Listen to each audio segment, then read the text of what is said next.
Hello, എല്ലാവരും സുഖമായിട്ടിരിക്കുന്നോ? ചായയൊക്കെ കുടിച്ചോ എല്ലാവരും? ഞങ്ങളിതേ ചായ കുടിക്കാൻ വേണ്ടി നോക്കുമായിരുന്നേ. ചായ കുടിക്കാൻ നോക്കിയപ്പോൾ എന്നെ അപ്പൂസിൻ്റെ പലഹാരം ഒന്നുമില്ല, ഇതെല്ലാം തീർന്നു. അതൊക്കെ വാങ്ങിച്ചു കൊണ്ടുവന്ന കാണാം, പിന്നെ അത് തീരണതല്ലേ അപ്പൂസിൻ്റെ കണക്ക്.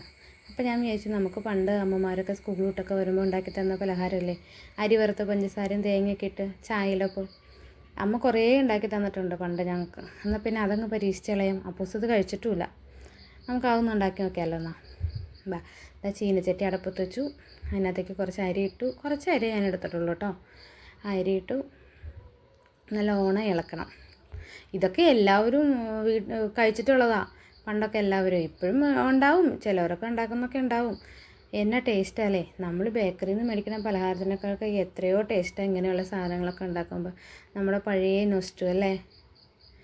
എന്തായാലും എൻ്റെ അരി വറുത്തത് ഏകദേശം റെഡി ആയിക്കൊണ്ടിരിക്കുകയാണ് കേട്ടോ.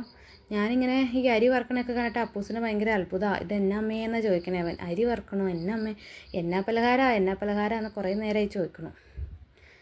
ഇപ്പോൾ ഇതൊക്കെ ഉണ്ടാക്കാൻ ഭയങ്കര സിമ്പിളല്ലേ. ഇത് നമ്മുടെ അരി വറുത്തത് ഏകദേശം പാകമായി. തീയൊക്കെ കുറച്ച് വെച്ചിട്ടുണ്ട്, നല്ലോണം ആയിട്ടുണ്ട്. ഞാനിതൊരു പാത്രത്തിലേക്ക് മാറ്റിയിട്ടോ. അരി വറുത്തതൊരു പാത്രത്തിലേക്ക് മാറ്റി തേങ്ങ ചിരകി വെച്ചിട്ടുണ്ട്. അപ്പോൾ നമുക്ക് തേങ്ങ ചിരവിയത് അതിനകത്തോട്ടിട്ട് നന്നായിട്ട് ഇളക്കണം. നന്നായിട്ടൊന്ന് ഇളക്കി മിക്സ് ചെയ്ത് വെക്കണം കേട്ടോ. പിന്നെ അതിനകത്തോട്ട് കുറച്ച് പഞ്ചസാര മധുരമൊക്കെ നമ്മുടെ അളവിനനുസരിച്ച് ഇട്ടാൽ മതി കേട്ടോ. ഞാൻ നമ്മുടെ കുഞ്ഞു സ്പൂൺ ആയതുകൊണ്ട് ഒരു 3 ടീസ്പൂൺ ഇടുന്നുണ്ട്. നല്ലോണം എന്നിട്ടൊന്ന് ഇളക്കി മിക്സ് ചെയ്ത് തീർന്നു, പരിപാടി തീർന്നു. എന്നെ സിമ്പിളല്ലേ, എല്ലാവർക്കും ഇഷ്ടപ്പെടും. കുഞ്ഞുമക്കൾക്കൊക്കെ നമ്മളിപ്പോൾ അവരൊന്നും അങ്ങനെ കഴിച്ചിട്ടുണ്ടാവില്ലല്ലോ, അവർക്കൊക്കെ ഇടയ്ക്കൊന്ന് ഉണ്ടാക്കി നോക്കണേ. ചായ ഞാൻ നേരത്തെ കട്ടൻ ചായ തിളപ്പിച്ച് വെച്ചിട്ടുണ്ടായിരുന്നു, അതൊരു ചില്ല് ഗ്ലാസ്സിലേക്ക് ഒഴിച്ചു. പിന്നെ നമ്മുടെ അരി വറുത്തതും അതിനകത്തോട്ട് 2-3 ടീസ്പൂൺ ഇട്ടു. സ്പൂണിട്ട് ഇളക്കി. നമ്മുടെ ചായയുടെ കളർ തന്നെ മാറും ഇതിട്ടങ്ങ് ഇളക്കുമ്പോഴത്തേക്കും. നല്ലോണം അങ്ങ് ഇളക്കി കഴിഞ്ഞാൽ ഇപ്പോൾ ഒരു മണമുണ്ട്. എന്നാ മണമെന്നറിയാവോ, ഇതൊക്കെ കഴിച്ചവർക്കറിയാം അതിൻ്റെ ഒരു ടേസ്റ്റും മണവും ഒക്കെ.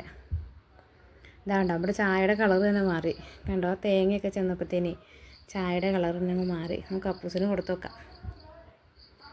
അപ്പൂസ് കഴിക്കട്ടെ. ഇഷ്ടപ്പെട്ടു. അപ്പൂസിന് എന്തായാലും ഇഷ്ടപ്പെട്ടു കേട്ടോ.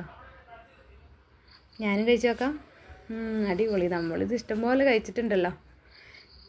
ചിലവർ ഇത് അരി വറുത്ത് പൊടിച്ച് മിക്സിയിലൊക്കെ ഒന്ന് അടിച്ചൊക്കെ എടുത്ത് കഴിക്കും, ലൂസ് പൊടിയൊക്കെ ആയിട്ട്. അതും സൂപ്പറാണ് കേട്ടോ.